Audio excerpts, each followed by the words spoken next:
Ikintu cya kane ugomba kwitondera ni umuntu wanga cyangwa abantu wanga.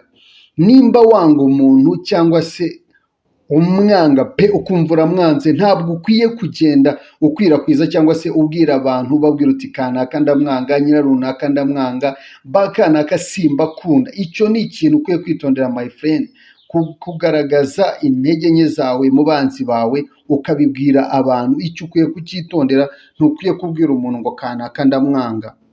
Umuntu utekereza ko wanga si byiza ko ubimubwira cyangwa se ngo ube wabibwira undi muntu. Ushobora kumwanga ku giti cyawe ariko ntawe ubibwiye cyangwa se utabibwiye undi muntu.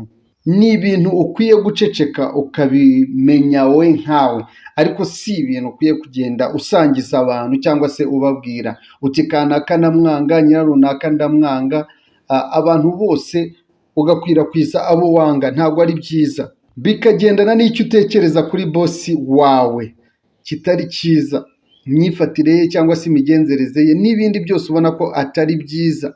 Ntabwo ukwiye kubigira undi ubisangiza cyangwa se kugira undi ubibwira ko ibyo bintu ubyanga kuri bosi wawe. Bimenye wowe nkawe. Jado Office TV Show. Bishyira ku murongo neza. Ndaje nkugezeho ikintu cya mbere.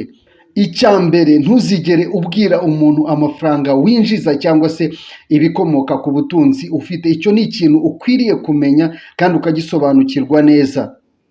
Impamvu ni iyihe rero udashobora kubisangiza abantu? Nuko iyo ubisangisha abantu uri muri groupe y'abantu cyangwa se hirya no hino ukabasha kuba wabibasangiza, ingaruka zabyo, hari umuntu uri burakare cyangwa se ufite imyumvire itandukanye n'iyawe, akaba yarakara cyangwa se akaba yagira ishyari bitewe n'uko yumva yuko wamusize cyangwa se uri imbere ye cyane.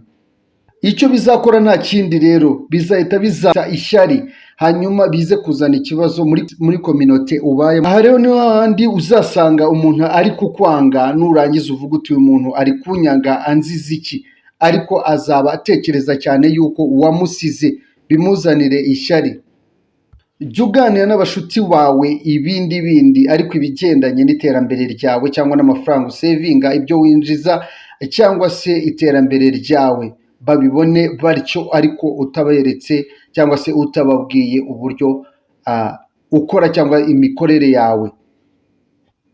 Nibigera ku byo wunguka, byaba umushahara cyangwa se ikindi n'ibyo winjiza, ntabwo ari byiza kubisangiza inshuti zawe cyangwa se abantu bakwegereye cyangwa se nawe ugeze bushyashya n'ahandi hagiye hatandukanye, kuko uzasanga abantu bafite imitekerereze itandukanye. Kugira ngo wumve neza uburyo bikomeye, nibazajya banabikubaza ujye uruca urumire cyangwa wigire nk'aho utabyumvishe cyangwa nk'aho utabizi, kugira ngo bize kugukururira umwuka mwiza hagati muri bo. Use n'ubyirengagiza, ntugashake no kubivugaho cyangwa ngo ubirate. Niyo mpamvu uzasanga abantu benshi bambara bitagendanye n'amafaranga bafite cyangwa se badafite imodoka zihenze n'ibindi bihenze ariko bafite amafaranga.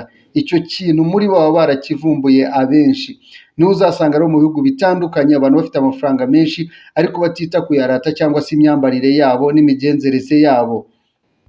Nabyo birashoboka cyane ko umuntu yashoboraga kuba yakubaha ariko wamusangiza ibyo bintu azi ko uri umuntu uri hejuru ye, hanyuma wamusangiza umushahara uhembwa, ibyo ukora, ibyo winjiza, hanyuma akaza kubona yuko uri munsi ye, hanyuma ukabona bimuteye kugusuzugura.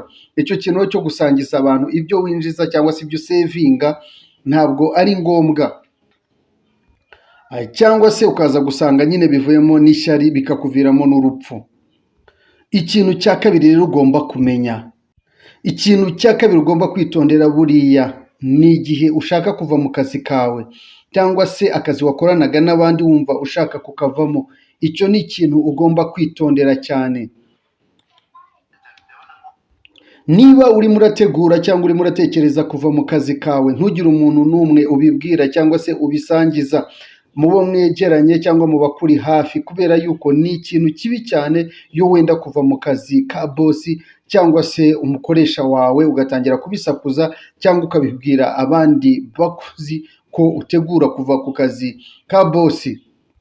Iri ni ikosa rikomeye cyane igihe urimo uratekereza kuva mu kazi kawe cyangwa se gutangira akandi kazi cyangwa se kwikorera, warangiza ukabitegura, wamara kubitegura neza ukabibwira abakozi bagenzi bawe cyangwa abandi mukorana, ukababwira uti njyewe ngiye kuba natangira bizinesi yanjye cyangwa se ngiye kuba nakikorera aka kazi nkareke, nta nyungu nkabonamo, ntacyo ninjiza, ntacyo mbona, hanyuma ukigira nk'aho akazi ntacyo kari kamaze, warangiza ugakora ikosa ryo kubwira bagenzi bawe ukoresheje cyane n'iyo mvugo uti aka kazi ntacyo kamariye, ibyo ninjiza, ibyo nsevinga simbasha kubibona nk'uko bisanzwe. Nimba urimo uratekereza kuva ku kazi cyangwa se ushaka kwikorera, nta muntu n'umwe ukwiriye kubibwira, ahubwo ukwiye guceceka ukaruca ukarumira, ntihagire umuntu umenya icyo utekereza, kuko bishobora kukuviramo ingaruka mbi cyane, kubera yuko iyo boss ashobora kubimenya utarabitegura cyangwa abandi bakozi bakabimenya utarabitegura neza, ngo ube wagenda, hanyuma igihe ukibitegura uba ugomba kubivuga waragiye, kuko ugihari biba ari ikibazo gikomeye cyane. Bareke bazabibwirwe n'abandi warigendeye, warageze iyo ujya cyangwa se warageze mu kazi, naho kubivuga mbere utangira guhura n'imbogamizi zigiye zitandukanye, zaba izaba bosi atagiye kureka akazi ndetse zaba n'izabo mukorana, bakajya hato na hato bagutega udutego kubera yuko bazi yuko n'ubundi ugiye kugenda. Nimba ugiye kuva mu kazi cyangwa se ugiye mu kiruhuko cy'izabukuru, ntabwo ari ibintu ukwiye kubwira buri wese cyangwa se ngo ube wabigira indirimbo mu gihe bitaraba, kabone n'ubwo byaba bibura amezi 2 cyangwa icyumweru kimwe, uba ukwiye kubiceceka abantu bakazabimenya byararangiye. Tugeze ku cya gatatu, ikintu cya gatatu ukwiye kwirinda cyangwa se ukwiye kumenya neza ugasobanukirwa utagomba gukora. Iri ni ikosa rikunda cyane cyane kuba mu bihugu bya Amerika ndetse n'Uburayi n'ahandi hagiye hatandukanye mu bihugu byateye imbere. Ni ugufata ubushobozi bwawe cyangwa se gufata ubushobozi bwawe bwose ufite ukabuhereza umwavoka wawe cyangwa se umwunganizi mu mategeko. Ugasanga nk'igihe agiye kukuburanira, ibintu byose urabifashe, amabanga yose uyashyize kuri we n'ubuzima bwawe ubushyize kuri we, ubyeguriye wa mwavoka, nta na kimwe wisigarije cyangwa se ukunganira amategeko, dore mu gihe waba ugiye mu rubanza kabone n'uwo rwaba ari urubanza rwo gupfa. Rimwe na rimwe kubwira umwavoka ibintu byose ni byiza, ahubwo dore ikibi kibirimo ni ukuvuga ngo mu gihe waba ufunzwe cyangwa se ugize ikindi kibazo, gukomeza gutekereza yuko umwavoka wawe ashobora kubikora neza cyane, ukanamubwira amabanga yawe yose ndetse n'ubutunzi bwawe n'ibyo ufite byose, ndetse ukanamubwira n'ibyo utigeze ubwira umuryango wawe. Iryo ni ikosa rikomeye mu buzima. Ndetse utekereza iki kumuha ubushobozi burenze ubw'umuryango wawe, yaba ku mitungo yawe cyangwa se no ku buzima bwawe, cyangwa se no kumubwira ibintu umuryango wawe utazi? Yego nibyo, umwavoka cyangwa se umwunganizi wawe mu mategeko ni ingenzi pe, ariko ntabwo ukwiriye kumubwira ibintu umuryango wawe utazi.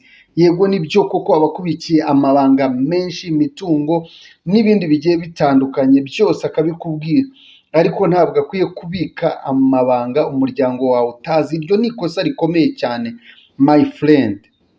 Ibyo rero ugomba kumenya yuko umuryango wawe ugomba kuba ubizi, umugore wawe, mama wawe cyangwa se papa wawe, abana bawe bagomba kuba babizi ibyo umwavoka azi.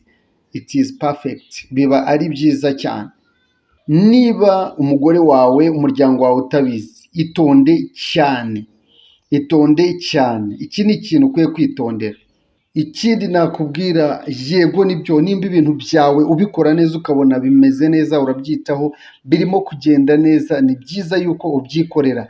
Yego ushobora kugera ahantu ukabura ubushobozi, ugakenera ukunganira mu mategeko, ariko ni byiza cyane iyo ibyo byose ubishyize mu maboko y'umwavoka, ariko n'umuryango wawe ubizi neza. Icyo ni ikintu ukwiye kwitondera my friend. Ikintu cya kane ugomba kwitondera ni umuntu wanga cyangwa abantu wanga. Nimba wanga umuntu cyangwa se umwanga pe ukumva uramwanze, ntabwo ukwiye kugenda ukwirakwiza cyangwa se ubwira abantu babwira uti kanaka ndamwanga, nyira runaka ndamwanga, kanaka simbakunda. Icyo ni ikintu ukwiye kwitondera my friend, kugaragaza intege nke zawe mu banzi bawe ukabibwira abantu. Icyo ukwiye kucyitondera, ntukwiye kubwira umuntu ngo kanaka ndamwanga. Umuntu utekereza ko wanga si byiza ko ubimubwira cyangwa se ngo ube wabibwira undi muntu. Ushobora kumwanga ku giti cyawe ariko ntawe ubibwiye cyangwa se utabibwiye undi muntu. Ni ibintu ukwiye guceceka ukabimenya wowe nkawe, ariko si ibintu ukwiye kugenda usangiza abantu cyangwa se ubabwira uti kanaka ndamwanga, nyira runaka ndamwanga, abantu bose ugakwirakwiza abo wanga. Ntabwo ari byiza, bikagendana n'icyo utekereza kuri bosi wawe kitari cyiza, imyifatire ye cyangwa se imigenzereze ye n'ibindi byose ubona ko atari byiza. Ntabwo ukwiye kubigira undi ubisangiza cyangwa se kugira undi ubibwira ko ibyo bintu ubyanga kuri bosi wawe. Bimenye wowe nkawe ariko utabisangije abandi. Bikagendana n'ibyo ubona cyangwa se intege nkeya kuri bosi wawe, ibyo mutumvikanaho, ibyo ubona akora nabi cyangwa se adakora neza, ariko ni bosi wawe. Ntabwo ari ngombwa ngo ubisangize abandi cyangwa ngo ube wakihutira guhita ubimubwira, kubera yuko hari igihe ushobora guhura n'ikibazo cyangwa se ingaruka bigatuma bosi wawe aza.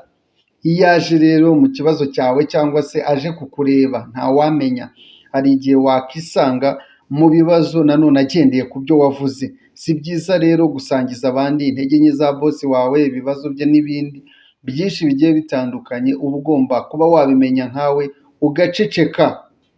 Ibyo rero bikagendana n'uko ushobora kuba wabwira abana bawe cyangwa se umugore wawe, bosi akaza kugusura, yagera mu rugo abana bawe bakavuga bati papa cyangwa se mama, uyu ni wa bosi wawe wanga. Bosi afite uko abitwara, afite n'uko abifata. Cyangwa se inshuti zawe, bosi akaba yagusangana nazo, hanyuma ukavuga uti uyu ni bosi, ati uyu ni wa bosi wawe wanga.